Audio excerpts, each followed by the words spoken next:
ಚುನಾವಣಾ ಆಯೋಗದ ವಿರುದ್ಧ ಸಂಸದ ರಾಹುಲ್ ಗಾಂಧಿ ಮತ್ತೊಂದು ಆರೋಪ ಮಾಡಿದ್ದಾರೆ. ಕರ್ನಾಟಕದ ಕಲಬುರಗಿಯ ಆಳಂದ ಕ್ಷೇತ್ರದಲ್ಲೂ ಮತಗಳ್ಳತನ ಆಗಿದೆ.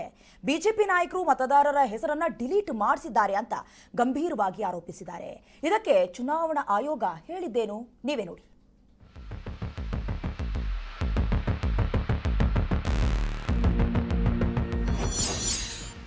ಕಲಬುರಗಿಯ ಆಳಂದ ಕ್ಷೇತ್ರದಲ್ಲೂ ಮತಗಳ್ಳತನ.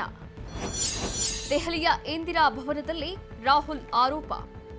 ಕರ್ನಾಟಕದ ಬೆಂಗಳೂರು ಮಾತ್ರವಲ್ಲ, ಕಲಬುರಗಿಯ ಆಳಂದ ಕ್ಷೇತ್ರದಲ್ಲೂ ಮತಗಳ್ಳತನ ನಡೆದಿದೆ ಎಂದು ಲೋಕಸಭೆಯ ವಿರೋಧ ಪಕ್ಷದ ನಾಯಕ ರಾಹುಲ್ ಗಾಂಧಿ ಗಂಭೀರವಾಗಿ ಆರೋಪಿಸಿದ್ದಾರೆ. ದೆಹಲಿಯ ಇಂದಿರಾ ಭವನದಲ್ಲಿ ಸುದ್ದಿಗೋಷ್ಠಿಯನ್ನ ನಡೆಸಿ ಮಾಹಿತಿ ನೀಡಿದ್ದಾರೆ. ಬಿಜೆಪಿ ನಾಯಕರು ಕಾಂಗ್ರೆಸ್ ಮತದಾರರನ್ನೇ ಟಾರ್ಗೆಟ್ ಮಾಡಿದ್ದು, ಮತ ಹಾಕುವವರ ಹೆಸರುಗಳನ್ನೇ ಮತದಾರರ ಪಟ್ಟಿಯಿಂದ ಡಿಲೀಟ್ ಮಾಡಿಸಲಾಗಿದೆ ಎಂದು ಆರೋಪಿಸಿದ್ದಾರೆ. ಆಳಂದಲ್ಲಿ 2023ರ ಚುನಾವಣೆಯಲ್ಲಿ 6018 ಜನರ ಹೆಸರುಗಳನ್ನು ಡಿಲೀಟ್ ಮಾಡಲಾಗಿದೆ. ಎಲ್ಲ ಹೆಸರುಗಳನ್ನು ಕರ್ನಾಟಕದ ಮೊಬೈಲ್ ಸಂಖ್ಯೆಯಿಂದಲೇ ಡಿಲೀಟ್ ಮಾಡಲಾಗಿದೆ. ಆದರೆ ಎಲ್ಲೋ ಕುಳಿತು ಈ ಹೆಸರುಗಳನ್ನು ತೆಗೆಸಲಾಗಿದೆ. ನಾವು ಪ್ರಜಾಪ್ರಭುತ್ವದ ಮೌಲ್ಯವನ್ನ ಉಳಿಸುವ ಕೆಲಸವನ್ನ ಮಾಡ್ತಿದ್ದೇವೆ ಎಂದು ರಾಹುಲ್ ಗಾಂಧಿ ಹೇಳಿಕೆ ನೀಡಿದ್ದಾರೆ. ಮುಖ್ಯ ಚುನಾವಣಾ ಆಯುಕ್ತ ಜ್ಞಾನೇಶ್ ಕುಮಾರ್ ವಿರುದ್ಧ ನೇರ ಆರೋಪ. ಮುಖ್ಯ ಚುನಾವಣಾಧಿಕಾರಿ ಜ್ಞಾನೇಶ್ ಕುಮಾರ್ ವಿರುದ್ಧ ರಾಹುಲ್ ಗಾಂಧಿ ನೇರ ಆರೋಪ ಮಾಡಿದ್ದಾರೆ. 18 ತಿಂಗಳಲ್ಲಿ ಚುನಾವಣಾ ಆಯೋಗಕ್ಕೆ 18 ಪತ್ರಗಳನ್ನು ಬರೆದು ಮಾಹಿತಿ ಕೇಳಲಾಗಿದೆ. ಆದರೆ ಅವರಿಂದ ಯಾವುದೇ ಮಾಹಿತಿ ಸಿಕ್ಕಿಲ್ಲ. ಸಿಐಡಿ ಕೂಡ ಚುನಾವಣಾ ಆಯೋಗಕ್ಕೆ ಪತ್ರ ಬರೆದಿತ್ತು.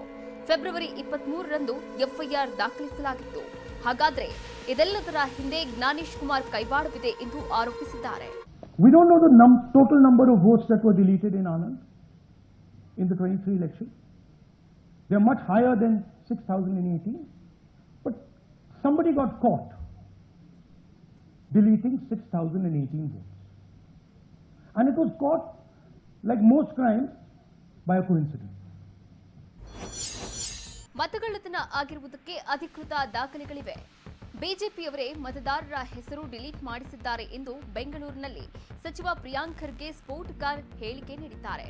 100% ಹೇಳ್ತಿದ್ದೀವಿ, ಬಿಜೆಪಿಯವರೇ ಇದನ್ನ ಮಾಡ್ತಿರೋದು. ಇದರ ಬಗ್ಗೆ ನನ್ನ ಬಳಿ ಅಧಿಕೃತ ದಾಖಲೆಗಳಿವೆ. ಸ್ವಲ್ಪ ಸಮಯ ಬಂದಾಗ ಅದನ್ನು ನಿಮ್ಮ ಮುಂದೆ ಇಡ್ತೀನಿ ಎಂದಿದ್ದಾರೆ. ಇದು ಟೋಟಲಿ ಸುಮಾರು 5994 ವೋಟರ್ಸ್. ಸೊ ಇದು ಹೇಗಾಯಿತು ಅಂತ ಅವರು ಇನ್ವೆಸ್ಟಿಗೇಷನ್ ಮಾಡಿದಾಗ ಅವಾಗೇನು ಬಂತು, ಒಂದು 16 ಮೊಬೈಲ್ಗಳಿಂದ ಇವರು ಅರ್ಜಿಗಳನ್ನು ಹಾಕಿದ್ದಾರೆ. ಕಮಲ ಕಲಿಗಳ ವಿರುದ್ಧ ಕೈಪಡೆ ಕೆಂಡಾಮಂಡಲ. ಕರ್ನಾಟಕದಲ್ಲಿ ಮತಗಳ್ಳತನದ ಬಗ್ಗೆ ರಾಹುಲ್ ಗಾಂಧಿ ಮಾಡಿರುವ ಆರೋಪದ ಬಗ್ಗೆ ಕಾಂಗ್ರೆಸ್ ನಾಯಕರು ರಿಯಾಕ್ಟ್ ಮಾಡಿದ್ದಾರೆ. ಮತಗಳ್ಳತನ ಆಗಿದೆ ಎಂದು ರಾಹುಲ್ ಸಾಬೀತುಪಡಿಸಿದ್ದಾರೆ. ಬಿಜೆಪಿಯವರು ಇದಕ್ಕೆ ಉತ್ತರ ಕೊಡಬೇಕು. ಆದರೆ ಪ್ರಧಾನಿ ಮೋದಿ ಹಾಗೂ ಅಮಿತ್ ಶಾ ಉತ್ತರ ಕೊಟ್ಟಿಲ್ಲ ಎಂದು ವಾಗ್ದಾಳಿ ನಡೆಸಿದ್ರು. ಅವ್ರಿಗೆ ಏನಾಯಿತು, 2ನೇ ಎಲೆಕ್ಷನ್ ಆಗಿ 3ನೇ ಎಲೆಕ್ಷನ್ ಬರೋ ಅಷ್ಟರಲ್ಲಿ ಅವ್ರಿಗೆ ಪಾಪ್ಯುಲಾರಿಟಿ ಕಡಿಮೆ ಆಯಿತು. ಅವರು ಮೋದಿ ಅಂದ್ಕೊಂಡು ಮೋದಿಯವರ ಹೆಸರಲ್ಲೇ ಪಾರ್ಟಿ ಕಟ್ಕೊಂಡಿದ್ರು. ಯಾವಾಗ ಪಾಪ್ಯುಲಾರಿಟಿ ಕಡಿಮೆ ಆಯಿತು, 3ನೇ ಎಲೆಕ್ಷನ್ನಲ್ಲೇ ಅವರು ದೇಶದ ಎಲ್ಲ ಭಾಗದಲ್ಲೂ ಕೂಡ ಮತಗಳನ್ನು, ಅದರಲ್ಲೂ ಕಾಂಗ್ರೆಸ್ಗೆ ಅಥವಾ ವಿಪಕ್ಷಗಳು, ದೇಶದಲ್ಲಿ ಬೇರೆ ಬೇರೆ ಎಲ್ಲೆಲ್ಲಿ ವಿಪಕ್ಷಗಳಿದೆ ಅವರ ಮತಗಳನ್ನು ತೆಗೆಯೋದನ್ನು ಮಾಡ್ತಾ ಇದ್ದಾರೆ. ಅದು ಮಹದೇವಪುರ ಇರ್ಬೋದು, ಆಳಂದ್ ಇರ್ಬೋದು, ಬಹುತೇಕ ಎಲ್ಲ ಕ್ಷೇತ್ರಗಳಲ್ಲೂ ಕೂಡ ಮಾಡಿದ್ದಾರೆ. ಅವರು ಅಧಿಕಾರದಲ್ಲಿರ್ತಕ್ಕಂಥ ಕಡೆ ಜಾಸ್ತಿ ಮಾಡಿದ್ದಾರೆ. ಬಹಳ ಸ್ಪಷ್ಟವಾಗಿ ಹೇಳಲಿಕ್ಕೆ ಇಷ್ಟಪಡ್ತೀನಿ, ರಾಹುಲ್ ಗಾಂಧಿ ಅವರು ಕರ್ನಾಟಕ ರಾಜ್ಯಕ್ಕೆ ಬಂದು ಮಹದೇವಪುರ ಹಿಡಿದು ಬೇರೆ ಬೇರೆ ಕ್ಷೇತ್ರದೊಳಗೆ ವೋಟುಗಳ ಕಳ್ಳತನ ಆಗ್ತಾ ಇದೆ, ದೇಶಾದ್ಯಂತ ರಾಜ್ಯಾದ್ಯಂತ ಆಗಿದೆ ಅಂತ ಪ್ರೂವ್ ಮಾಡಿದ್ದಾರೆ ಮತ್ತು ಮಾಧ್ಯಮದ ಮುಂದೆ ಹೇಳಿದ್ದಾರೆ. ನಾನೇನು ಹೇಳ್ತೀನಿ, ಇದಕ್ಕೆ ಬಿಜೆಪಿ ಉತ್ತರವನ್ನು ಕೊಡಬೇಕು. ಕಳುವಾಗಿದೆ ಅಂತ ಇವರು ಮೌನವಾಗಿರೋದು ನೋಡಿದ್ರೆ ಕಳ್ಳತನ ಆಗಿದೆ, ಕಳ್ಳತನ ಮಾಡಿದಾರಂತೆ ಪ್ರೂವ್ ಆಗುತ್ತೆ. ಯಾಕಂದ್ರೆ ಇಲ್ಲಿವರೆಗಾದ್ರೂ ಪ್ರಧಾನಮಂತ್ರಿಗಳು ಇದ್ರ ಬಗ್ಗೆ ಹೇಳಿಕೆಯನ್ನು ಕೊಟ್ಟಿಲ್ಲ ಮತ್ತು ಅಮಿತ್ ಶಾ ಅವರು ಹೇಳಿಕೆ ಕೊಟ್ಟಿಲ್ಲ. ಚುನಾವಣಾ ಆಯೋಗದವ್ರು ಮಾತ್ರ ಮಾತಾಡ್ತಾ ಇದ್ದಾರೆ, ಇವರೇ ಹೇಳಿಕೆ ಕೊಡ್ತಿಲ್ಲ. ಇವತ್ತು ದೇಶವನ್ನು ಮುನ್ನಡೆಸ್ತಾ ಇರುವಂತವು ಅಂದ್ರೆ ನನಗೇನು ಅನ್ಸುತ್ತೆ, ಇವರು ಮತ ಕಳ್ಳತನ ಮಾಡಿದ್ರೆ ಪ್ರೂವ್ ಆಗ್ತಾ ಇದೆ. ಈಗ ಮತ್ತೊಂದು ಆಳಂದ ಕ್ಷೇತ್ರದ ಪ್ರೂವ್ ಮಾಡ್ತಾ ಇದ್ದಾರೆ ಅಂದ್ರೆ ಇದು ಪೂರ್ಣ ಪ್ರಮಾಣದ ಈ ರಾಜ್ಯದೊಳಗೆ ಕಾನೂನು ಸುವ್ಯವಸ್ಥೆ ಮತ್ತು ಚುನಾವಣೆ ಪಾರದರ್ಶಕವಾಗಿ ನಡೀತಾ ಇಲ್ಲ. ಇದೆಲ್ಲ ನೋಡ್ತಾ ಇದ್ರೆ ಆಳಂದಲ್ಲಿ ಆಗಿರ್ತಕ್ಕಂಥದ್ದು 5-6 ವರ್ಷ ಆಯ್ತು ಆಲ್ರೆಡಿ ಕೇಸ್ ಆಗಿ.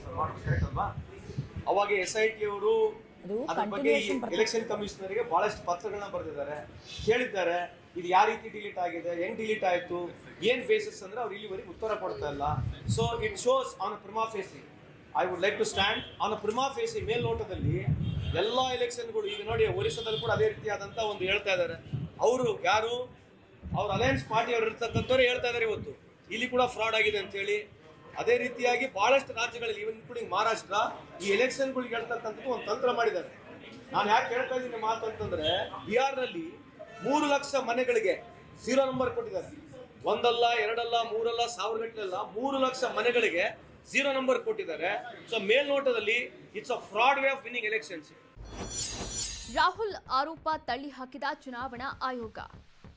ಸಂಸದ ರಾಹುಲ್ ಗಾಂಧಿ ಮಾಡಿರುವ ಆರೋಪವನ್ನ ಚುನಾವಣಾ ಆಯೋಗ ತಳ್ಳಿ ಹಾಕಿದೆ. ರಾಹುಲ್ ಗಾಂಧಿ ಆರೋಪ ತಪ್ಪು ಹಾಗೂ ಆಧಾರ ರಹಿತವಾಗಿದೆ. ಆನ್ಲೈನ್ ಮೂಲಕ ವೋಟ್ ಡಿಲೀಟ್ ಮಾಡಲು ಬರಲ್ಲ ಎಂದು ರಾಹುಲ್ ಆರೋಪಕ್ಕೆ ಕೇಂದ್ರ ಚುನಾವಣಾ ಆಯೋಗ ಸ್ಪಷ್ಟನೆ ನೀಡಿದೆ. ಒಟ್ನಲ್ಲಿ ಮತಗಳ್ಳತನ ಬಗ್ಗೆ ಆರೋಪ ಮಾಡಿರುವ ರಾಹುಲ್ ಗಾಂಧಿ ಬಿಜೆಪಿ ನಾಯಕರ ವಿರುದ್ಧ ವಾಗ್ದಾಳಿ ನಡೆಸಿದ್ದಾರೆ.